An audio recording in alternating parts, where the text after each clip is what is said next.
is my first YouTube video. I'm gonna make a channel about Star Wars, Harry Potter, learning guitar, just anything really.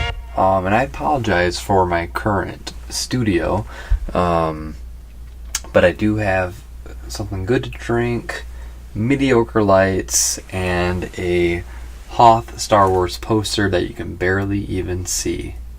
That's all you really need. And so what I want to talk about today is episode 9, right? Because we are in the home stretch. We're about, 10 months away now.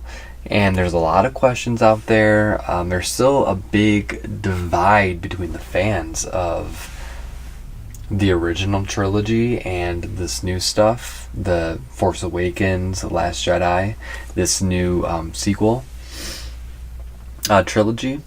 And I just feel like there's a lot of angst amongst fans. A lot of my friends despise The Last Jedi. They think it's a piece of garbage that should never been made. They had these expectations of who Snoke was going to be, that Rey was Luke's daughter, etc. And all their theories just got fucking stomped on. And they don't like that. Let's start with my boy Kylo. I want him to be the big fucking bad.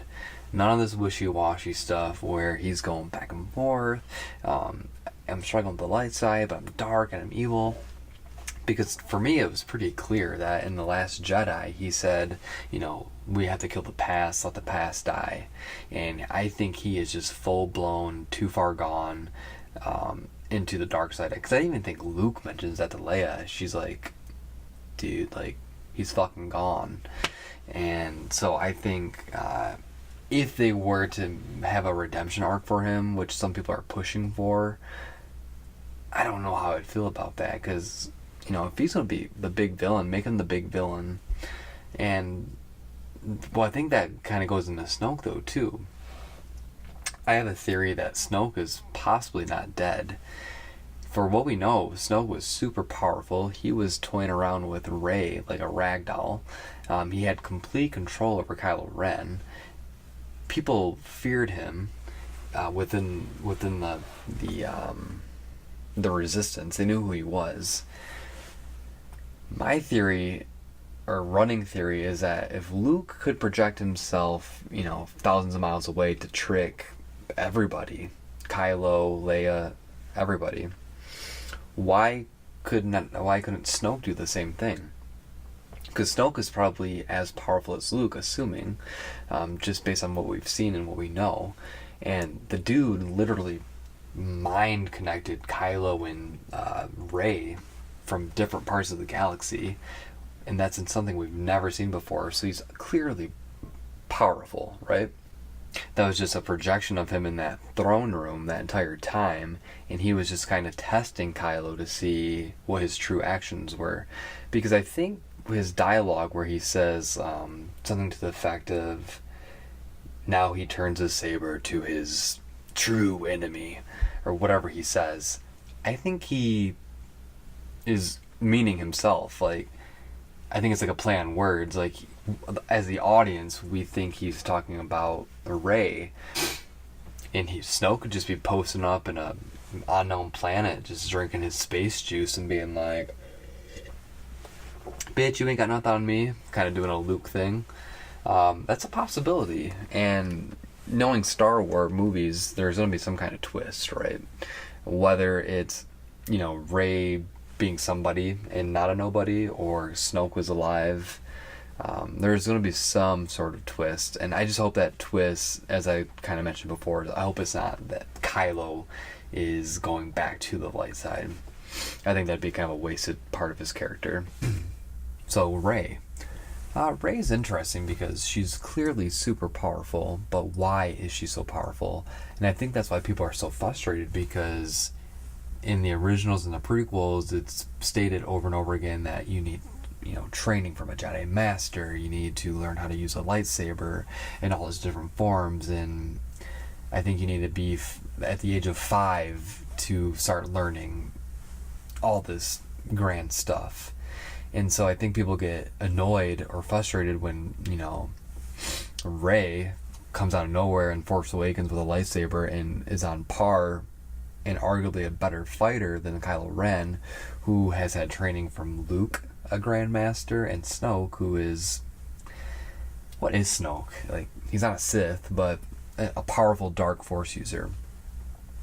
Granted, Kylo was injured because he got shot by Chewie, and, there's probably a lot of emotions happening, and so, there's a lot of variables that are into play in that. But there's no doubt that she's powerful, right? And so I'm kind of curious too, I hope they just don't write that off and just be like, oh, you know what, she's powerful with the Force, it is what it is kind of a thing. I think there should be a reason why. And one of the reasons I've read about is that she's actually, wait for it, the chosen one. And not necessarily like the chosen one, but another prophecy, which I hope they don't do, because I think that prophecy belongs to Anakin and Anakin himself. And Anakin did a very roundabout way of completing that prophecy. It took him 20 years to complete that, but I think that's the best part of that trilogy and prequel combination, is that you see the redemption in Return of the Jedi, but then you see that prophecy and what he was meant to be and what he was meant to become, and he does do that in a very, very roundabout way. He took the long road on that one. And I wouldn't want Rey to have that same prophecy where it's like, Rey's gonna balance the Force as well. It's like, really? Like, we've gone down that road. And maybe she does have parents that they're trying to hold off on, so maybe Snoke's her parent. That'd be a twist. And he's so powerful and she's so powerful, maybe they're connected somehow.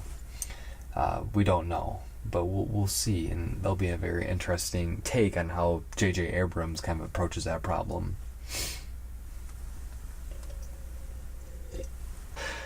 Obviously, I think everybody's expecting a Kylo Rey epic battle, kind of into the realm of Obi-Wan versus Anakin on Mustafar. That would be pretty dope. And that's why I think Kylo has to stay purely evil. The only other situation that could work is if there is a greater evil.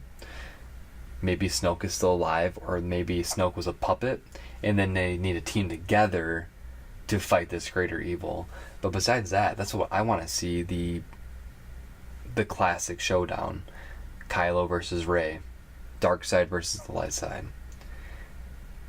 That I don't know, because it seems kind of obvious, and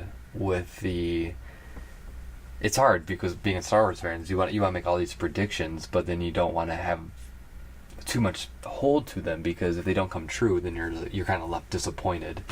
And I think that's what happened to a lot of people with The Last Jedi. They had all these fan theories planned out, and Rian Johnson just said, nope, like, we're going the opposite direction with that. Luke Skywalker, I think he was the primary reason why people hated The Last Jedi, honestly, because everyone I've talked to, they remembered Luke in a very rosy and glorious height of his power. That moment in Return of the Jedi where he fights Vader, and the whole redemption arc, it's beautiful.